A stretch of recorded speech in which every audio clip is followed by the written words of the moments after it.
Hello friends, Sanjia cooking চ্যানেলে আপনাদের সকলকে স্বাগত।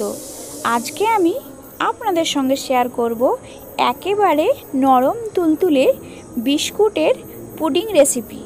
তো দেরি না করে আজকের এই পুডিং রেসিপিটা শুরু করা যাক। প্রথমে আমি একটা মিক্সিং বোল নিয়ে নেব। ওই বোলের মধ্যে 10 থেকে 12টা হরলিক্স বিস্কুট নিয়ে নিয়েছি। আপনারা চাইলে মেরিগোল্ড কিংবা দোকানের যে কোনো বিস্কুট ব্যবহার করতে পারেন। এবার এই বিস্কুটগুলোকে আমি ছোট ছোট টুকরো করে ভেঙে নেব। আমার সমস্ত বিস্কুট ভাঙা হয়ে গেছে।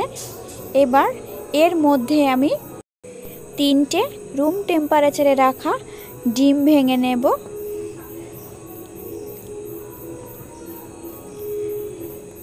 আমার 3টে ডিম ভাঙা হয়ে গেছে প্রায়। আমার ডিম 3টে ভাঙা হয়ে গেলে এর মধ্যে আমি 1 গ্লাস মতো আগে থেকে জাল করা লিকুইড দুধ দিয়ে দেব। দুধটা দেওয়া হয়ে গেলে মেজারিং কাপে 1 কাপ চিনি দিয়ে দেব। আমার চিনিটা দেওয়া হয়ে গেছে। এবার ভালোভাবে এটাকে মিশিয়ে নেব। আমার সমস্ত উপকরণ ভালোভাবে মেশানো হয়ে গেছে। এবার এর মধ্যে আমি হাফ চামচ মতো এলাচের গুঁড়ো দিয়ে দেব। আপনারা চাইলে ভ্যানিলা এসেন্স দিতে পারেন। আমার এলাচের গুঁড়োটা দেওয়া হয়ে গেছে। এবার ভালোভাবে এলাচের গুঁড়োটাকে মিশিয়ে নিতে হবে। আমার মেশানো হয়ে গেছে। এবার এর জন্য একটা ক্যারামেল তৈরি করে নেব। তার জন্য গ্যাসের মধ্যে প্যান বসিয়ে দিয়ে আমি 1 কাপ চিনি দিয়ে দিয়েছি। এবার চিনিটা আস্তে আস্তে মেল্ট হতে শুরু করে দেবে। দেখুন, বুঝতেই পারা যাচ্ছে চিনিটা কত সুন্দরভাবে মেল্ট হচ্ছে। এবার এটাকে ভালোভাবে নেড়ে নেব যেন তাড়াতাড়ির মধ্যে গলে যায়। দেখুন, চিনিটা আমার সুন্দরভাবে কালার ছাড়তে শুরু করেছে। দেখুন, ক্যারামেলটা তৈরি হয়ে গেছে। এই অবস্থায় গ্যাস বন্ধ করে দিতে হবে, নইলে এর থেকে বেশি হয়ে গেলে তেতো ভাব হয়ে যাবে। এবার একটা কন্টেনার নিয়ে আমি ক্যারামেলটা ঢেলে দেব। আমার ক্যারামেলটা ঢালা হয়ে গেছে। এবার ভালোভাবে ঘুরিয়ে ঘুরিয়ে আমি পুরোটাকে ছড়িয়ে দেব। গরম অবস্থায় ছড়িয়ে দিতে হবে, নইলে তাড়াতাড়ির মধ্যে জমে যাবে। কন্টেনারের মধ্যে ক্যারামেলটা ছড়ানো হয়ে গেছে। এবার যে লিকুইডগুলো ভিজিয়ে রেখেছিলাম সেটা একটা মিক্সিং জারের মধ্যে ঢেলে দেব। আমার মিক্সিং জারের মধ্যে ঢালা হয়ে গেছে। এবার এটাকে ঢাকনা লাগিয়ে দিয়ে আমি একটা পেস্ট করে নেব। আমার সুন্দরভাবে পেস্ট করা হয়ে গেছে। এবার টিফিন কন্টেনারের মধ্যে একটা ছাঁকুনি দিয়ে ভালোভাবে লিকুইডটাকে ছেঁকে নিতে হবে যেন কোনো লাম্পস না থাকে। আমার ঢালা হয়ে গেছে। দেখুন,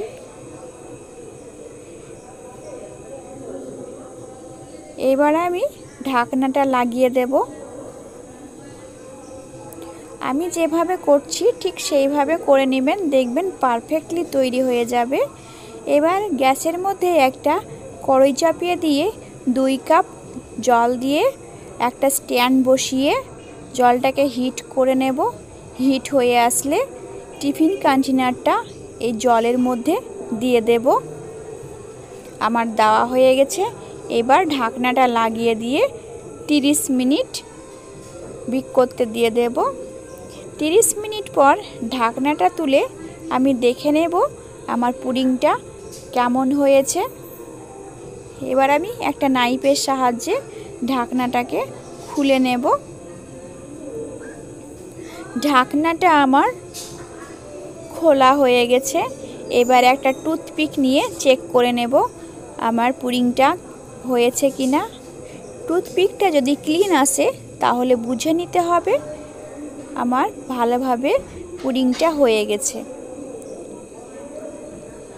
এবার ঠান্ডা করে নিয়ে স্প্যাচুলার সাহায্যে চারিদিকটা আমি একটু লুজ করে নেব, যেন তাড়াতাড়ির মধ্যে পুডিংটা ডিমোল্ড হয়ে যায়।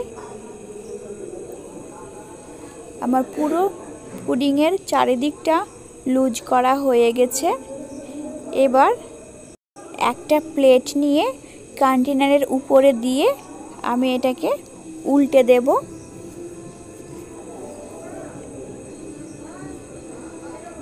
আমার পুডিংটা উল্টানো হয়ে গেছে। এবার ভালোভাবে আস্তে আস্তে তুলে নিতে হবে। এবার ঠান্ডা হয়ে আসলে ফ্রিজের মধ্যে 1 ঘন্টা রেখে ঠান্ডা ঠান্ডা খেতে ভালোই লাগবে। একবার হলেও বাড়িতে ট্রাই করবেন এবং কেমন হলো আমাকে কমেন্টে জানাতে ভুলবেন না। আমার এই রেসিপিটা যদি আপনারা ইউটিউব থেকে দেখে থাকেন তো আমার চ্যানেলটিকে লাইক এবং সাবস্ক্রাইব করে দেবেন, আর ফেসবুক থেকে দেখে থাকলে পেজটাকে ফলো করে দেবেন। দেখা হচ্ছে নতুন কোনো রেসিপি নিয়ে। আপনারা সকলে ভালো থাকবেন এবং সুস্থ থাকবেন। এতক্ষণ ভিডিওটা দেখার জন্য অনেক অনেক ধন্যবাদ।